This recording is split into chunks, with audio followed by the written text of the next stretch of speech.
Run, river, run, run through the hills. Run, river, run to the sea. Run, river, run to your place beneath the sun. Run, river, run over me. Hi, this is Jan Lewis. Welcome to Be My Guest. Today we have from Oxford, we have Rob Racicot with us. And Rob has written a book. This is coming up for Halloween. This is great for timing for Halloween coming up. The Haunting of the Oxford Library. Welcome, Rob. This is so cool. I read about this. Deb Horan up at the Book Lovers Gourmet sends me the info and who's going to be there and this type of thing. And I said, oh, we got to get this guy on the show. This is right up my alley. What made you want to write this, Rob?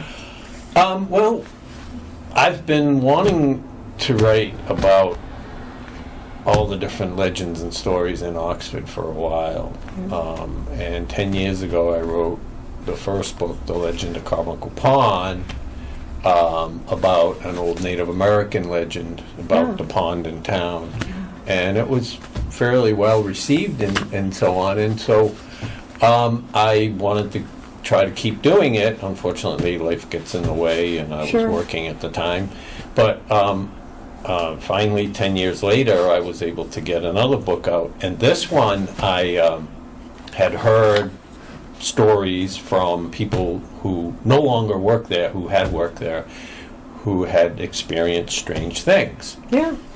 So I asked permission to sleep over in the library overnight to just research it myself, and they granted me permission, and that kind of started the idea, the spark of starting to write a story about it, and I finally got it done, and here I am. These kids are library rats, a small group of middle school students who regularly meet at the Oxford Library, never thought about the question until they witness a strange sighting. Do you believe in ghosts? The rats begin the hunt to find evidence on the possibility that the library could be haunted by a real ghost. Are these a real group of the kids? No, I made that up. This is fantastic. You thought that. I know. It just came to me. You have kids about that age? No, I don't. My kids are all in their late 20s now. Same here. Yeah. Yeah. This is fantastic. Now, I would imagine this is extremely well received up in Oxford. It's starting to. I just got it out not too long ago, so this is great timing to be able to do this with you. Did you do the cover yourself? I did. Good job. Well, it's a picture of the library. Yeah, but it's night. Like that spooky dark with the... Now, just before we get going more about this, he did write another one called The Legend of Carbuncle Pond. What is that? So, growing up as a young child, and in fact, anybody that has lived in Oxford for a long time, they've all heard about this story, that the Native Americans had this special stone, this gem, like a garnet, that was sacred to them, and they did not want the white man to get it when the white man showed up.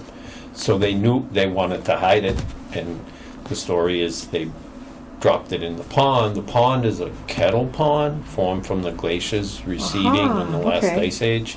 So it's very deep. It's like 100 feet deep in the middle of the pond. For real? Yeah, for real. And so they dropped the stone in the pond. That's the legend. So this is the story of a 12-year-old boy on a paper route who meets an old Indian chief, and he tells him the story and gives him the wisdom of the native. What brought you to write this?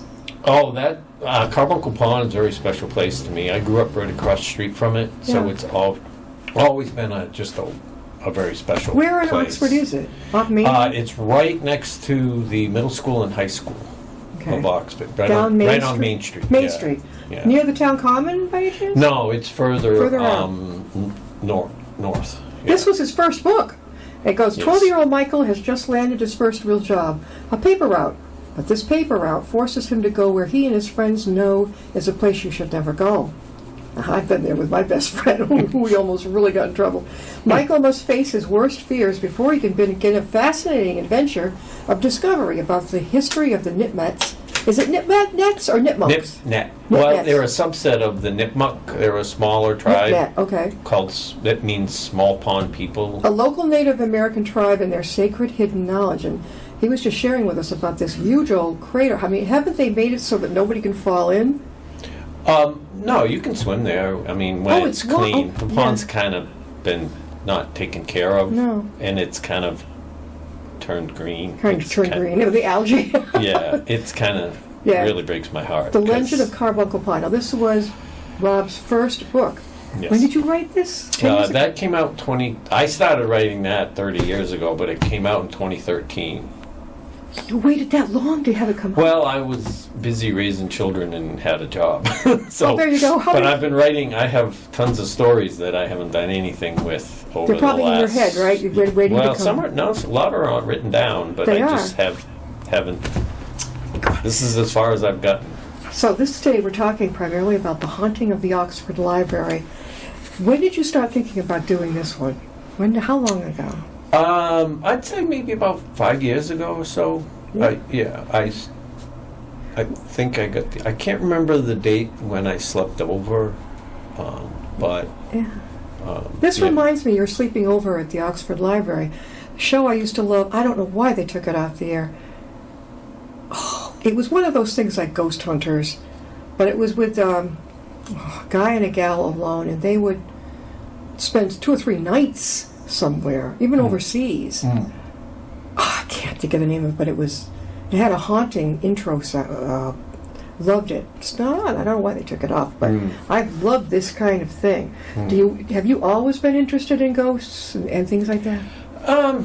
I'm interested in any kind of legends or myth stories, particularly of Oxford. My goal now is to try to get the kids of Oxford to know all the different stories from the town, but also to try to get them to keep reading books. Do what? Reading books. Yeah. So that's instead of this biggest all the goal. time. Yeah, exactly. Do you go to schools in Oxford? Not yet, but I plan to hopefully do it in the fall. Oh, but yeah. Carbuncle Pond, I was able to go into the different schools different times and talk to the kids. And I'll bet they loved it. yeah. Oh, yeah. The age group. Yeah, I mean, what's neat about the Oxford kids is the pond is right next to the middle school, so we can talk about it right Perfect. there. And then you've got this coming up, too. Right. You were at Book Lovers Gourmet, or you're going to be there? I was there. Okay.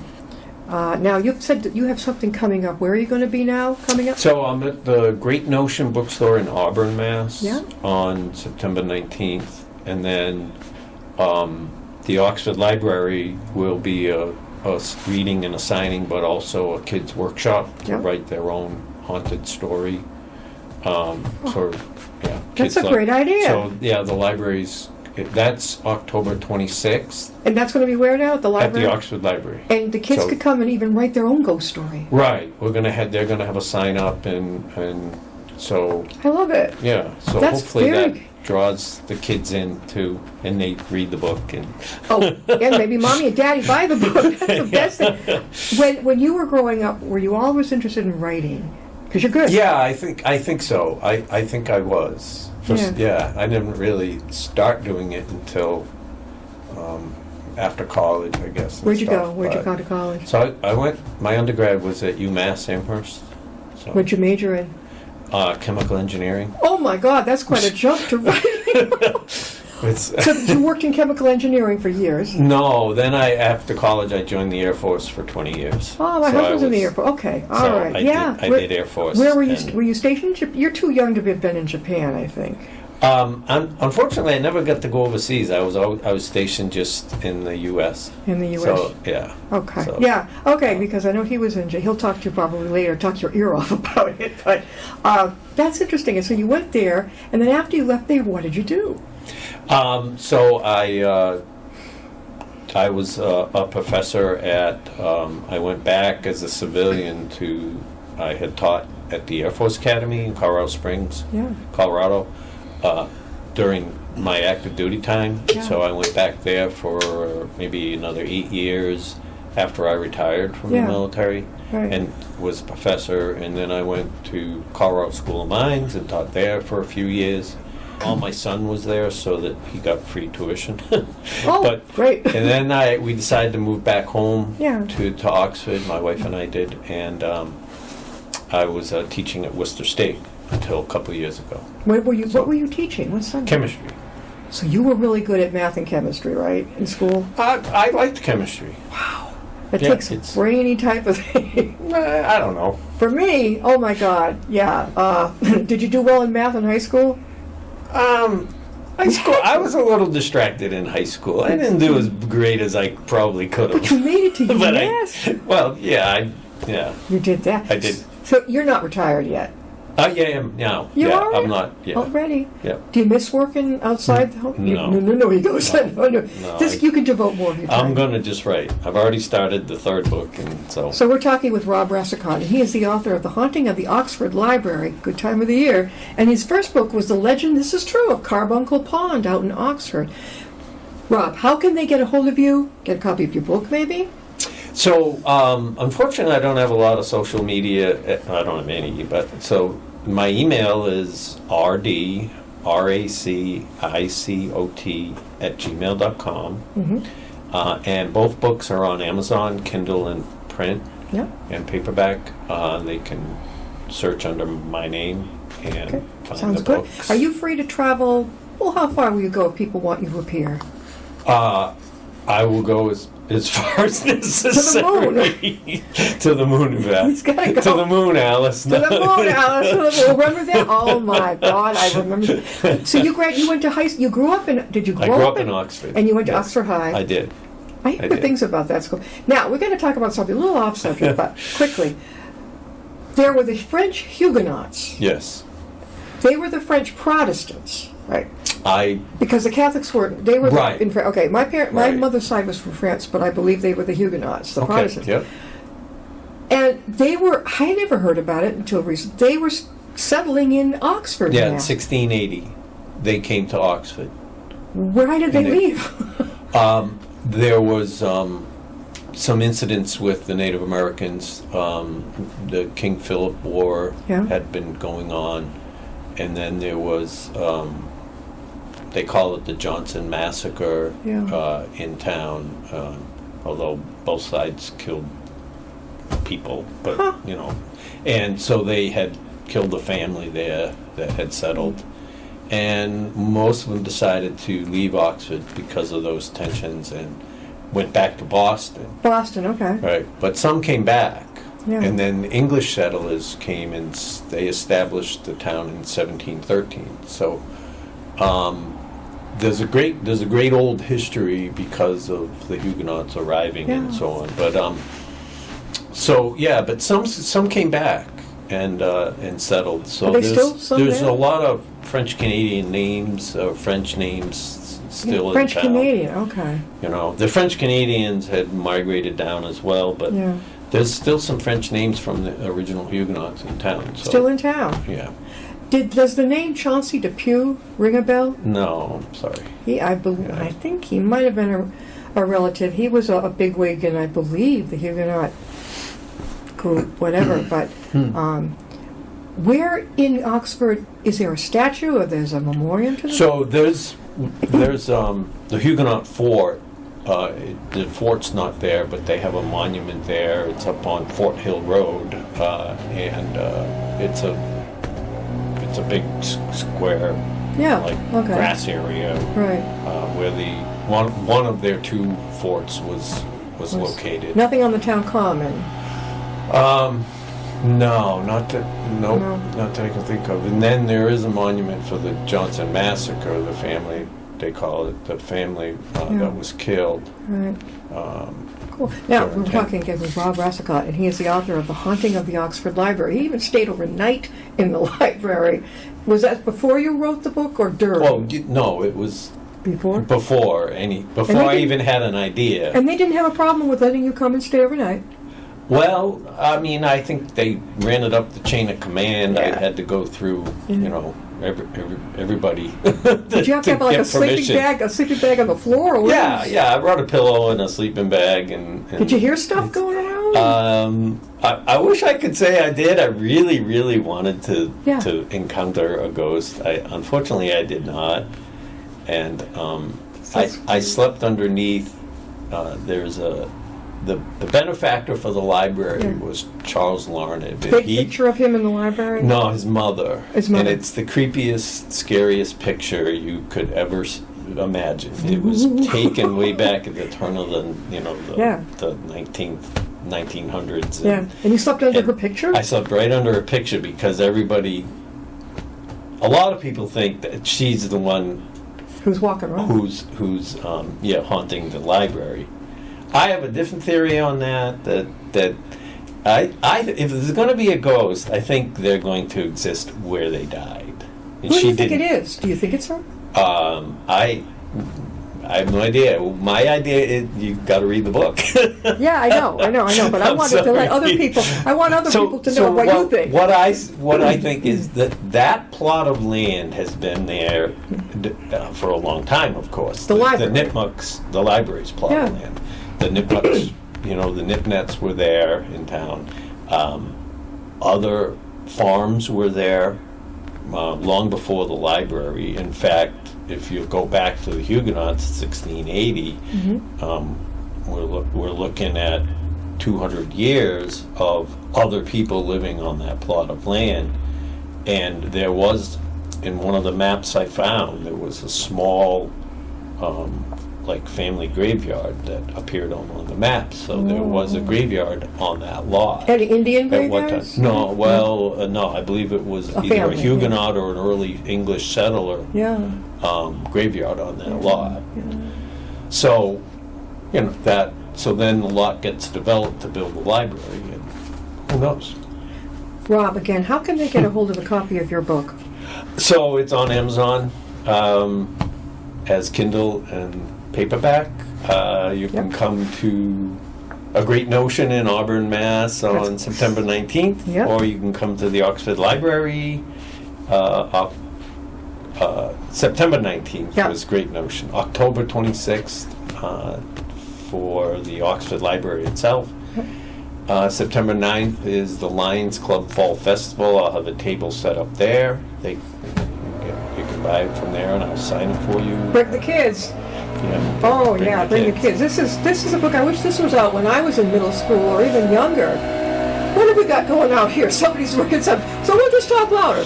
Sure. Sometimes you never know who's going to work on the line. Now, there's enough. You said there's 2 or 3 that you're working on. Right. What are those like? So my current idea is that there's a reason why the Oxford school system mascot is called the Pirates. Yeah. There's a story of a person who was on the Whydah. The Whydah is a ship that was captured by pirate's name was Bellamy. Yep. And I forgot the name of his other ship, but both ships were in a storm off Cape Cod, and the Whydah, I remember. The Whydah, yeah, it's a true story. Yeah. And there was tons and tons of gold and silver found. There was tons of loot, and there's a museum down at the Cape based on that. Has. So there was actually a person by the name of Thomas Davis who was a carpenter on the ship, who was like an indentured servant. Mm-hmm. He wasn't a pirate himself. Yeah. And so when the pirates who made it to shore, who survived the storm, didn't drown, there was 8 or 9 of them who made it to shore, were captured, and they were all hung. But they let Thomas Davis go because they determined that he wasn't a pirate. Yeah. And the story is that he came to Oxford with some gold doubloons and silver pieces that were very strange at the time. Yeah. And so that's sort of the legend of the Oxford pirate. I like the way you write books based on the facts. So, that's the start of it. And then the kids find out about this, and they go try to find any hidden treasure that he might have hid in Oxford. Yeah. You're very good about writing towards kids. Well, yeah, that's my goal. That's really good. Middle school age kids, get them interested in what's happened in our town. Your own children must love it. They must love your books. Well, when they were little, right? My daughter does. I don't know if my sons have read it yet. They both read Carbuncle Pond, I know. They know. They go, like, what's wrong with them? Read your father's book, for God's Thank you. sake. Yeah, tell them. So you've got that one coming up about the pirate. Now then, what's the other one? So there's another one where the same Larned name, same relation to the person who paid the town to build the library. Yeah. I don't know if they were cousins or brothers. I don't know that connection yet, but they robbed a bank. And the story is that there was caves west of the French River, which is the river that runs through town. Yeah. There's cliffs up there with caves, and when they were captured, they didn't have any of the money on them. And the legend is that they hid the money in the caves up in the cliffs. And so, again, the middle school kids find out about this and go in search of the caves. We have a cave, here in Upton. You know about that one? No, I don't. Yeah, this has been around. They don't know who built it, why. It's just almost like going into the ground. It's a very strange type of thing. I wish I had somebody on here right now, but it's quite the topic. Tourists like to come up here. So those are the two coming up. When will they be out? Do you know? No. God. Before Christmas? No. Oh, God, no. Sorry. I wish. No, I'm going to work on getting the haunted library out right now. Oh, yeah. Marketed, or advertised. And the Haunting of the Oxford Library. Back to start writing. The Legend of the Carbuncle Pond. Haunting of the Oxford Library. As soon as I saw this on what Deb Horan from Book Lovers Gourmet sent me, I hadn't seen this one. But this one I said, like I just said before, I said, well, I gotta get this guy on. This is right up my alley. Yeah, do you think you're going to continue on this type of course of the fun books for the younger kids and grown-ups? Yes. Based on the facts in Oxford? Yes. You're going to continue historical fiction. Yes. That's going to be a lot of looking into things for you. Yeah, I took some research for some of it, but then in the end, since it's fiction, I can make it anything I want. But I want to keep it connected to the true stories of Oxford. Definitely, I like the way you work around it. You make it fun around the facts. That's right. But a lot of historical fiction you read, it's boring. Right. This guy, Rod here, he takes it and he makes it fun. What really happened in Oxford is fun. He takes the facts and he writes. It holds your attention. Whereas I just really can't handle historical fiction. Yeah, some of it it's pretty dry. Yeah. But this is and again, it's kind of. I hope adults like it and read it. Sure. But the middle school kids, you got to keep their attention. How about the senior center? So you got to make it fun, I guess. How about the senior center up in Oxford? They have grandchildren. I hadn't thought of that. Yeah. Yeah. Well, thank you. Yes, definitely. Authors. I've said this many times. They say, "Why are you sending me to senior centers?" Because they have kids and grandchildren. Yeah. My aunt read it, and she's over 90 now, so she enjoyed it. So you have longevity in your family. Kind of. Kind of. Yeah, that's pretty cool. You look in the obituaries these days, the majority of people, 90s. Some are heading into the hundreds now. But what gets me is under 50. Yeah. Or under 70. I'm like, what happened in between? Yeah. I don't really know about that. But so he's got these two, The Haunting of the Oxford Library, The Legend of Carbuncle Pond, based on true facts in Oxford, but a lot of fun to read. A lot of fun. I want to see this Carbuncle Pond. Where is that again? It's in Oxford, next to the middle school and high school on Main Street. Okay, and you can swim in it if you dare. No, not right now. The bacteria count's too high. Sometime in the spring, it's not too bad. But the town beach has a splash pad. Yeah. And they've got a big building there, and they put in new sand. And that's like Upton. The problem right beach. now is they don't get rid of the geese. Mm-hmm. The geese Upton has a beach too, and they've shut down the water numerous times because of the bacteria. This year with all the rain, it's kind of disappointing to the kids, especially if you have camp up there. Oh, yeah. Can you imagine, like, sorry, campers, today you can't swim. Yeah, they have a day camp. Yeah, during the summer. So. When you were a kid, did you go to lots of activities in Oxford? That's how you got so fond of it? When I was a kid, I was at Carboncle Pond every day. You were there, swimming there. around, yeah. Swimming, I took swimming lessons and just... Did they have ice skating on it? Yeah, we skated on it in the winter. Yep. So your kids probably grew up being able to swim? Well, unfortunately, my kids grew up as military brats. Oh, okay, because you were traveling for the Air Force. We started having kids after I joined the Air Force, and so they traveled around every 2 or 3 years. Yeah. Fortunately, they got to all go to high school and not move in Colorado, so that was good. In Colorado? Yeah, they went to high school. So when you moved back to Oxford, were they already grown out of They high school? were already all out of high school. They were all out of high school. Right. How many do you have? 3. Oh my! Just 3. Just 3. Just 3. That's not much. That's 2 girls, a boy, 2 boys. 2 boys and a girl. There you go. You had your team right there. Right. I hope that they read Daddy's books. I mean, well, you'll have grandchildren pretty soon. You know, well. I have 1 grandchild. We have 1 grandchild. How old? He's 3. Give him time. Oh, yeah. Wait till he hears that Grandpa writes these cool books. I can't wait. It's been great having you on. Let me know when the next ones come, okay? I will. Thank you so much for inviting me. Well, it's great to have, as I said before, an historical, not historical book, but fun to read. It's like, oh, and it's geared towards kids too, which is marvelous. Thank you for being with us again, Rob. Thank you very much. And we'll see you next time and Be My Guest.